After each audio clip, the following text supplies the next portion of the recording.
हाय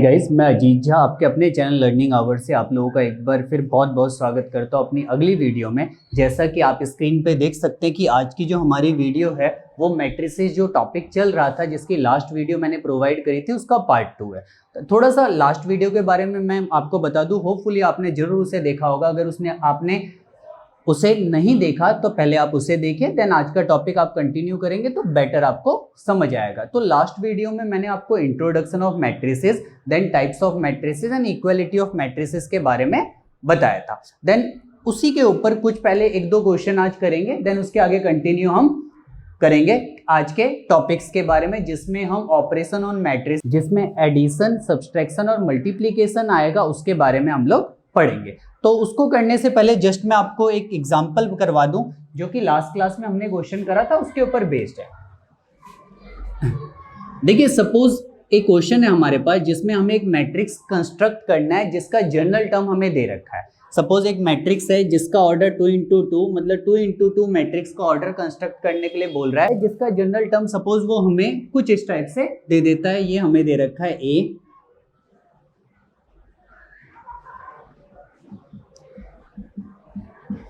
suppose कुछ इस type.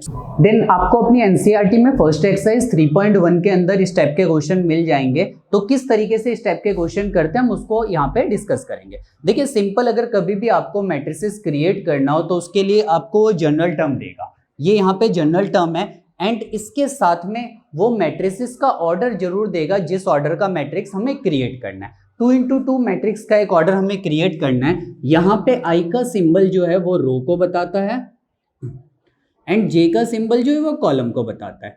अगर सपोज मैं एक मैट्रिक्स ए क्रिएट कर लूँ जो 2 × 2 का हो, तो इस पोजीशन पे 1 1 आएगा, इस पोजीशन पे 1 2 2 1 एंड 2 2। ये 4 एलिमेंट उसके बनेंगे एंड 4 एलिमेंट की फिक्स पोजीशन होगी जो यहाँ पे दे रखा है। और ये चारों के चारों एलिमेंट हमें कैलकुलेट करने हैं यूजिंग दैट वन, इस फॉर्मूले का यूज करके। तो सबसे पहले हम A11 का एलिमेंट निकालते हैं। तो मैं पुट कर देता हूँ I की जगह पे 1 एंड J की जगह पे 1। तो A11 हमारे पास आ गया 1 + 1 अपॉन में 2 का होल स्क्वायर, कुछ इस टाइप से। तो 1 + 1 2, 2 का square 4 divided by 2 which is equal to 2। Then A12 निकाल लेते हैं। अगर मैं A12 निकालूंगा तो उसके लिए मैं पुट करूंगा I की जगह पे 1 और J की जगह पे 2। तो ये A12 आ गया जो कि 1 + 2 का square divided by 2, that means 9/2 मेरे पास आ गया। देन इसके बाद हमारे पास 2 1 का एलिमेंट कैलकुलेट करना है। सिमिलरली पुट कर देता हूं मैं I की जगह पे 2 और J की जगह पे 1। तो A21 का एलिमेंट आ गया, वो मेरे पास आ गया 2 + 1 का होल स्क्वायर अपॉन में 2 जो कि 9/2 सिमिलर आ रहा है। देन लास्ट और फाइनल एलिमेंट A22, उसके लिए मैं क्या करूंगा, पुट कर दूंगा I की जगह पे 2 एंड J की जगह पे भी 2। तो A22 की मेरी वैल्यू आ गई 2 + 2 का होल स्क्वायर अपॉन में 2, देन 4 का square 16/2 which is equal to 8। Then वो आपको किसी भी ऑर्डर का मैट्रिक्स क्रिएट करने के लिए बोल सकता है। जरूरी नहीं है कि 2 × 2 ऑर्डर का ही आपको मैट्रिक्स क्रिएट करना हो।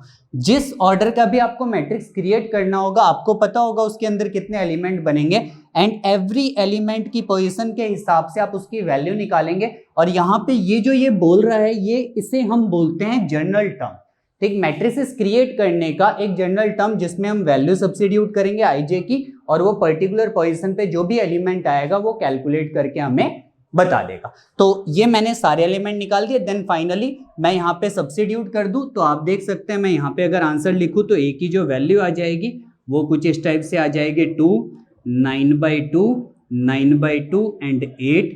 ये मेरा आंसर हो गया। तो ये हमने जनरल टर्म की हेल्प से एक मैट्रिसेस क्रिएट कर दिया, जो लास्ट क्लास में हमने करा था उसी के ऊपर बेस्ड एक क्वेश्चन था। देन एक अगला क्वेश्चन देख लेते हैं यहाँ पे। देखिए नेक्स्ट क्वेश्चन आपकी 3.1 एक्सरसाइज का एक एमसीक्यू है, क्वेश्चन नंबर 8। जैसा कि आप अपनी स्क्रीन पे देख सकते हैं, वो कह रहा है एक मैट्रिक्स उसने दे रखा है जिसको वो कुछ इस टाइप से बताता है।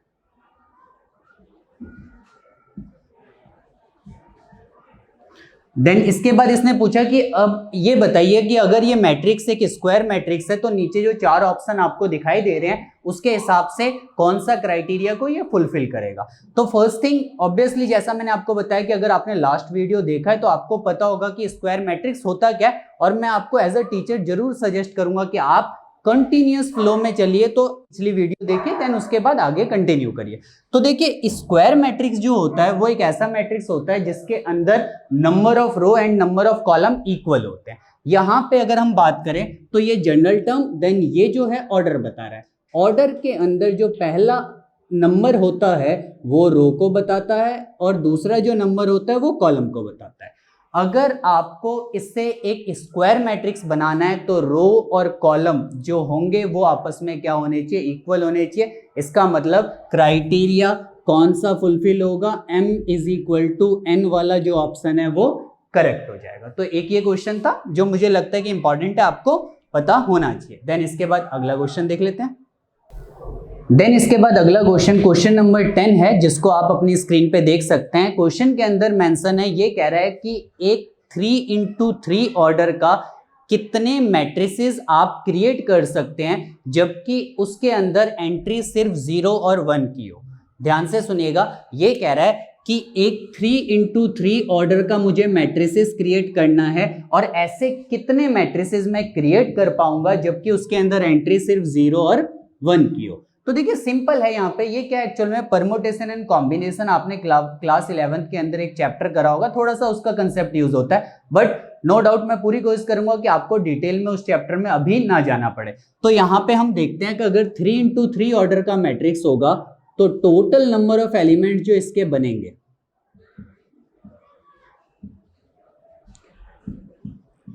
3x3 which is equal to 9।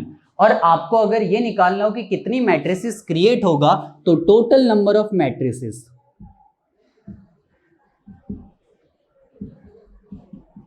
वो एवरी टाइम पे हो जाएगा टोटल नंबर ऑफ एंट्रीज उसकी पावर के अंदर total number of element. Total number of entries, कितनी एंट्रीज करनी है हमें, सिर्फ 2 नंबर एंट्री कर सकते हैं, 0 और 1। मतलब हर एक एलिमेंट या तो 0 होगा या फिर 1 होगा। तो ये हो गया 2 और उसकी पावर क्या हो जाएगी, टोटल नंबर ऑफ एलिमेंट जो कि 9 है। और 2 की पावर 9 को आप जब सॉल्व करेंगे तो मेरे पास जो भी आंसर आएगा वो इसका रिजल्ट हो जाएगा, which is equal to 512। First thing मैं आपको क्लियर कर दूं, यहाँ जो मैथमेटिक्स के अंदर ऑपरेशन वर्ड यूज होता है उसका मतलब होता है कैलकुलेशन। ये वो ऑपरेशन नहीं है जो डॉक्टर्स करते हैं, चीरफाड़ जिसे आप लोग समझते हैं। मैथमेटिक्स के अंदर ऑपरेशन दैट मीन्स कैलकुलेशन। 2 या फिर 2 से ज्यादा मैट्रिसेस के बीच में किस किस टाइप की कैलकुलेशन होती है वो हम यहाँ पे समझ लेते हैं। फर्स्ट ऑफ ऑल इसके अंदर आता है addition and subtraction,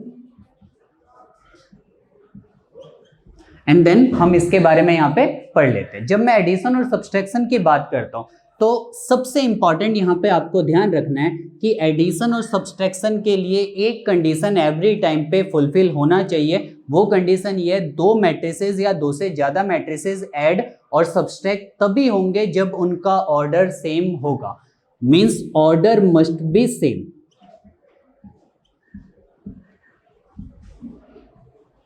first thing कि अगर आपको 2 मैट्रिसेस का ऑर्डर पता है, ऑर्डर अगर इक्वल है देन आप उसको ऐड कर सकते हैं, otherwise you can't add that particular matrices. Next thing आपको यह ध्यान रखना है कि जब कभी भी हम 2 मैट्रिसेस को ऐड या सब्सट्रैक्ट करते हैं या फिर 2 से ज्यादा मैट्रिसेस को ऐड और सब्सट्रैक्ट करते हैं तो उस केस में जो उनका ऑर्डर आता है रिजल्टेंट मैट्रिक्स का वो भी उसी मैट्रिसेस से मैच करता है जो पहले था। जैसे एग्जांपल अगर हम यहाँ पे देख लें, सपोज मेरे पास एक मैट्रिक्स है जिसकी वैल्यू आ गई 2 3 5 7 9 2 एंड देन बी एक मैट्रिक्स आ गया जिसकी वैल्यू आ गई 2 3 6 1 2 3। आपको a प्लस बी कैलकुलेट करना है, a की वैल्यू सब्स्टिट्यूट करिए 7 9 2, देन b की वैल्यू सब्स्टिट्यूट करिए 2 3 6 1 2 और 3। इनको हम आपस में ऐड करेंगे। तो एडिशन के लिए सिंपल सा फंडा देखिए, जो एलिमेंट जिस पोजीशन में दूसरे मैट्रिक्स के अंदर उस पोजीशन पे जो एलिमेंट है वो उसी से प्लस होगा। तो 2 को हम उसके सामने वाले कॉरेस्पॉन्डिंग एलिमेंट से प्लस करेंगे, तो ये आ गया 4, 3 को 3 से प्लस 6, 5 को 6 से प्लस 11, 8, 11 एंड 5। देन आप इसे चेक कर सकते हैं, जैसा कि मैंने आपको बताया कि इनका ऑर्डर जो है यहाँ पे ये 2 into 3 है, इसका ऑर्डर ये भी 2 into 3 है, एंड देन रिजल्ट का जो ऑर्डर आया वो भी 2 into 3 आया। तो कुछ इस हिसाब से एडिशन होता है। सब्सट्रैक्शन का भी सेम फंड है, माइनस करेंगे नॉर्मली। सब्सट्रैक्शन के लिए भी यही है, order must be same, order same होने चाहिए, और जो ऑर्डर ऑफ रिजल्टेंट मैट्रिक्स जो होगा वो भी सेम रहेगा, वही रहेगा जैसा कि पहले के मैट्रिसेस हैं। देन इसके बाद हम आगे देख लेते हैं यहाँ पे कुछ चीजें और। देखिए सपोज अगर मेरे पास 2 मैट्रिक्स ऐसे आ गए जिनका ऑर्डर सेम नहीं है, जैसा कि मैंने आपको बताया कि वो एडिशन नहीं हो पाएंगे। जैसे सपोज एक मैट्रिक्स है एंड बी एक मैट्रिक्स है, इसका ऑर्डर 2 into 2 है, इसका ऑर्डर मेरे पास 2 into 3 है। देन a प्लस बी अगर मुझे कैलकुलेट करना हो तो इसे हम बोलेंगे नॉट डिफाइन। दैट मीन्स हम कैलकुलेट नहीं कर सकते, या फिर हमारे लिए वो नॉट डिफाइन है, हम उसे डिफाइन नहीं कर सकते। तो ये मैट्रिसेस के एडिशन है जो कुछ इस तरीके से फॉलो होता है, और सब्सट्रैक्शन का भी सेम फंडा, ये क्राइटेरिया फॉलो होता है। इसके बाद आते हैं मल्टीप्लीकेशन के ऊपर। देखिए मैट्रिक्स मल्टीप्लीकेशन या फिर मल्टीप्लीकेशन मैट्रिसेस के अंदर जो होते हैं, अगर मैं आपको वो थोड़ा सा समझाऊं तो फर्स्ट हम इसमें 2 कैटेगरी को इंक्लूड करते हैं। पहला scalar multiplication with matrix, and second matrix multiplication with matrix. Scalar that means कोई नंबर यहां पे हो गया। सपोज अगर हम बात करें पहले केस की, सपोज मेरे पास एक मैट्रिक्स है and we have to calculate the value of 5a। इसका मतलब मैट्रिसेस जो a है उसको 5 से इंटू करना है, मींस मैट्रिक्स को स्केलर नंबर से मल्टीप्लाई करना है। तो इस केस में क्या होता है, देखिए 5 को मैं एज इट इज लिखूंगा 2 3 1 5। देन ये जो आपका स्केलर कंपोनेंट है, स्केलर नंबर है, वो इसके सारे के सारे एलिमेंट से 1 by 1 मल्टीप्लाई हो जाएगा। Then we have the result which is equal to 10, 15, 5 and 25, कुछ इस टाइप से। तो इसमें क्या होता है, ऑर्डर में कोई फर्क नहीं पड़ता। जो पहले ऑर्डर 2 into 2 था, रिजल्ट का ऑर्डर भी क्या है 2 into 2 है। देन इसके अंदर कोई आपको ज्यादा प्रॉब्लम नहीं आएगी। देन इसके बाद हम बात कर लेते हैं आगे, अगर किसी भी मैट्रिक्स को दूसरे मैट्रिक्स से मल्टीप्लाई करना पड़े तो क्या फंडा होगा। और सबसे इंपॉर्टेंट पार्ट है ये हमारे मैट्रिक्स मल्टीप्लीकेशन के अंदर। बेसिकली जब हम कोई भी नया चैप्टर करते हैं, ये जब हम 12th क्लास में जाते हैं तो मैट्रिसेस हमारे लिए बिल्कुल न्यूली होता है, मीन्स हमने इसे पहले नहीं करा होता है। तो जो चीजें बेसिक चीजें होती है वो तो हम इजीली आराम से कर सकते हैं। जो थोड़ा सा टिपिकल होता है उसमें प्रॉब्लम आती है। एंड टिपिकल में इसके अंदर जो मेरे अकॉर्डिंग बच्चों को टफ लगता है पहले स्टेज में, वो है मैट्रिक्स का मल्टीप्लीकेशन। देखिए मैट्रिक्स मल्टीप्लीकेशन समझाने के लिए जस्ट हम 2 एग्जांपल ले लेते हैं। सपोज एक मेरे पास मैट्रिक्स है जिसका ऑर्डर है R1 into C1, एंड इसको मुझे मल्टीप्लाई करना है किसी बी मैट्रिक्स से जिसका ऑर्डर है R2 into C2। क्लियर। कोई भी 2 मैट्रिसेस, एक ए मैट्रिक्स जिसका ऑर्डर है R1 into C1, उसको मल्टीप्लाई करना है एक बी मैट्रिक्स से जिसका ऑर्डर है R2 into C2।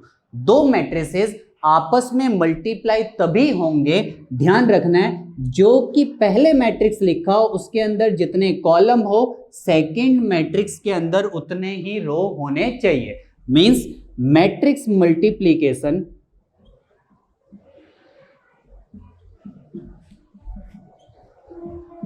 Possible if C1 equal to R2। Means आप पहले जो भी मैट्रिक्स लिखा हो उसके अंदर जितने कॉलम होंगे सेकंड मैट्रिक्स के अंदर उतने रो होने चाहिए। अगर ये है तो क्राइटेरिया फुलफिल होगा, then you can multiply then matrices, otherwise आप उसे मल्टीप्लाई नहीं कर पाओगे। और इसका जो ऑर्डर आता है, ऑर्डर ऑफ रिजल्टेंट मैट्रिक्स, वो पहले वाले मैट्रिक्स का रो एंड दूसरे वाले मैट्रिक्स का कॉलम आएगा। मींस R1 into C 2 की वैल्यू आएगी। तो ये क्राइटेरिया हो गया मैट्रिक्स को मल्टीप्लाई करने का, जिसमें मैं आपको दोबारा बता दूं, दो मैट्रिसेस मल्टीप्लाई तभी होंगे जब पहले वाले मैट्रिक्स के अंदर जितने कॉलम हो सेकंड वाले मैट्रिसेस के अंदर उतने ही रो होने चाहिए, और इनका जो आंसर आता है, इनका जो रिजल्ट आता है, उसका जो ऑर्डर होता है वो पहले वाले मैट्रिक्स का रो और दूसरे वाले मैट्रिक्स का कॉलम होगा। वो कुछ इस टाइप से, जस्ट अब इसको एग्जांपल के थ्रू मैं आपको करके बताता हूं, हम देखते हैं यहाँ पे किस तरीके से ये परफॉर्म होगा। सपोज एक मैट्रिक्स है हमारे पास जो कुछ इस टाइप से है, ठीक है। सपोज मैं एक बी मैट्रिक्स लिखता हूं,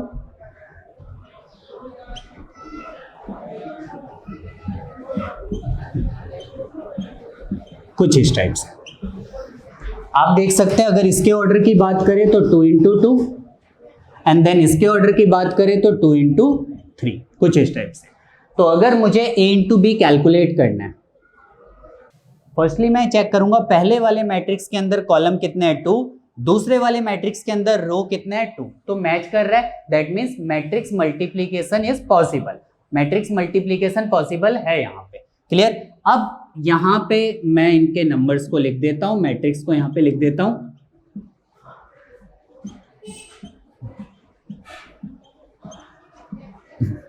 अब आपको ध्यान रखना है यहाँ पे कि कभी भी अगर आप मैट्रिक्स को मल्टीप्लाई करोगे तो मेरे पास दो चीजों का क्राइटेरिया मैं फॉलो करता हूं, जिसमें सबसे पहले जो आता है वो आता है वैल्यू, सेकंड जो आता है वो आता है पोजीशन। मींस मल्टीप्लाई करके वैल्यू क्या आएगी एंड उस वैल्यू को कौन सी पोजीशन पे लिखना है। दोनों के दोनों क्राइटेरिया, ये दोनों की दोनों चीजें सिर्फ एक ही प्रॉब्लम, ये दोनों की दोनों प्रॉब्लम एक ही चीज से आपकी सॉल्व हो जाएगी, जो होगा row multiply by column. Simple ये फंडा आपको फॉलो करना है, रो मल्टीप्लाई बाय कॉलम। अगर आप इस फंडा को फॉलो करते हो तो आपको वैल्यू भी मिल जाएगी और पोजीशन भी मिल जाएगी। किस तरीके से वो यहाँ पे हम लोग समझ लेते हैं। देखिए यहाँ पे, देखिए जो पहले मैट्रिक्स है अगर हम उसके रो की बात करें तो आप देख सकते हैं ये है मेरे पास R1 एंड देन ये मेरे पास क्या है R2। सेकंड मैट्रिक्स की कॉलम की बात करें तो C1, C2 and C3। Clear. जैसा मैंने बोला आप इस फंडे को फॉलो करेंगे, वैल्यू और पोजीशन दोनों आपको मिल जाएगी। सबसे पहले R1 को मैं पूरे कॉलम 1 से मल्टीप्लाई करूंगा। यहां मल्टीप्लाई करने पे मुझे मिलेगी इसकी वैल्यू, R1 का पहला एलिमेंट, कॉलम 1 का पहला एलिमेंट, 1 मल्टीप्लाई बाय 1 आ गया, ऐड करेंगे 2 मल्टीप्लाई बाय 0 आ गया। कौन सी पोजीशन पे लिखा जाएगा, 1 की पोजीशन, ये 1 की पोजीशन हो गई। वैल्यू कहां से आई, R1 इंटू C1, मीन्स रो और कॉलम को मल्टीप्लाई करके मुझे वैल्यू मिली और रो और कॉलम को मल्टीप्लाई करके ही मुझे उनकी पोजीशन मिली। देन R1 को मल्टीप्लाई मैं करता हूं कॉलम 2 से, R1 multiply by column 2, position 1 into 2 की पोजीशन मेरी कौन सी होती है, यहां पे लिखी जाती है, ये से मल्टीप्लाई 2, ये से मल्टीप्लाई 6। फिर R1 multiply by C3, R1 C3 से मल्टीप्लाई, पोजीशन 1 इंटू 3, ये मेरे पास आ गया 5, ये मेरे पास आ गया 12। देन R1 सारे कॉलम से मल्टीप्लाई हो गया तो R1 की टर्न खत्म हो गई। इसके बाद बात करते हैं हम R2 की, R2 C1 से मल्टीप्लाई। अगर R2 आपका C1 से मल्टीप्लाई करेगा तो 2 इंटू 1 की पोजीशन पे लिखा जाएगा, और 2 इंटू 1 की पोजीशन कहाँ पे आएगी, यहाँ पे आएगी। ये इससे मल्टीप्लाई 3, ये इससे मल्टीप्लाई 0, देन R2 इससे मल्टीप्लाई तो 6 प्लस में 6, ये इससे मल्टीप्लाई 15 प्लस में 12, एंड देन जब हम इसे सॉल्व करते हैं तो ये मेरे पास बन गया 1, 8, 17, 3, 12 एंड 27। ये मेरे पास कुछ रिजल्ट आ गया, कुछ मेरे पास वैल्यू आ गई, और आप देख सकते हैं कि इसका जो ऑर्डर है वो 2 इंटू 3 है। जो हम पहले से जानते थे कि जो रिजल्ट आएगा वो किस ऑर्डर में आएगा, 2 मल्टीप्लाई बाय 3 के ऑर्डर में। तो ये मैट्रिक्स का मल्टीप्लीकेशन कुछ इस टाइप से करते हैं। थोड़ा और इसमें हमें क्वेश्चन की जरूरत है। होपफुली आपको ये बेटर समझ आया होगा। आपको नहीं समझ आएगा तो एक वीडियो और मैं अगली क्लास में जो वीडियो मैं आपको प्रोवाइड करूंगा उसके अंदर मैं आपके इसके जस्ट एग्जांपल आपको देके बताऊंगा। जस्ट थोड़ी थोड़ी चीजें, छोटी छोटी बेसिक चीजें इसकी और मैं आपको करवा देता हूं। देखिए जस्ट हमने निकाला a इंटू बी एंड उसके हमारे पास कुछ वैल्यू आ गए, जैसा कि मैंने अभी आपको निकाल के बताया। अब चेक करते हैं क्या b इंटू ए कैलकुलेट हो सकता है, तो देख लेते हैं। देखिए b के ऑर्डर की मैं बात करूं तो b का ऑर्डर है 2 इंटू 3 एंड a के ऑर्डर की बात करूं तो 2 इंटू 2। पहले वाले मैट्रिक्स का कॉलम दूसरे वाले मैट्रिक्स के रो से मैच नहीं कर रहा है, तो दैट मीन्स इस केस में मल्टीप्लीकेशन पॉसिबल नहीं है, तो b इंटू ए जो हो जाएगा वो हमारा क्या हो जाएगा, वो हो जाएगा नॉट डिफाइंड। और आप देख सकते हैं कि जो a इंटू बी था वो डिफाइन था और b इंटू ए मेरे पास क्या आ रहा है, नॉट डिफाइन आ रहा है। तो इस केस में हम ये बोल सकते हैं कि ए बी जो है वो बराबर नहीं होता है बी ए के। मैट्रिक्स के अंदर ए बी जो होता है वो बी ए के बराबर नहीं होता है, मीन्स ये कॉम्यूटेटिव प्रॉपर्टी को कंटेन नहीं करता है, एक्सेप्ट वन केस जो कि डायगोनल मैट्रिक्स होगा। ठीक है ना, डायगोनल मैट्रिक्स के अंदर ये कॉम्यूटेटिव प्रॉपर्टी को कंटेन करता है। बाकी जो मैट्रिसेस होते हैं कुछ एक्सेप्शनल केसेस जैसे आइडेंटिटी मैट्रिक्स को अगर छोड़ दे आप, तो उसके अंदर ये कॉम्यूटेटिव प्रॉपर्टी को कंटेन नहीं करता है। इसके अलावा अगर मैट्रिक्स के एडिशन की बात करें तो एडिशन के केस में कॉम्यूटेटिव की प्रॉपर्टी को भी कंटेन करता है, एसोसिएटिव की प्रॉपर्टी को भी कंटेन करता है, देन डिस्ट्रीब्यूटिव की प्रॉपर्टी को भी कंटेन करता है। तो ये हमारे पास मैट्रिक्स मल्टीप्लीकेशन, मैट्रिक्स के एडिशन, दो मैट्रिसेस को ऐड किस तरीके से करते हैं, देन उसको स्केलर कंपोनेंट से मल्टीप्लाई कैसे करते हैं, ये उसकी एक बेसिक क्लास थी। अभी इसका डिटेल बहुत कुछ रहता है, आपको नेक्स्ट वीडियोस में मेरे मिलेंगे जिसमें मैं आपको एग्जांपल के थ्रू बताऊंगा सॉल्व करके किस तरीके से रिजल्ट वेरी करता है, बहुत सारी चीजें। होपफुली आपको हमारी वीडियोस पसंद आ रही है। अगर आपको हमारी वीडियो से कोई प्रॉब्लम है तो आप कमेंट जरूर करिए और कमेंट करके आप अपनी प्रॉब्लम शेयर कर सकते हैं। अगर आपको हमारी वीडियो से कोई कंप्लेन है तो कंप्लेन करना बिल्कुल मत भूलिए, और कंप्लेन आप करेंगे तो हम अपने आप को खुद इंप्रूव कर पाएंगे। बस इसी के साथ कि आपको ये वीडियो बहुत अच्छी लगी हो, मैं इस वीडियो को खत्म करता हूँ। Thank you so much.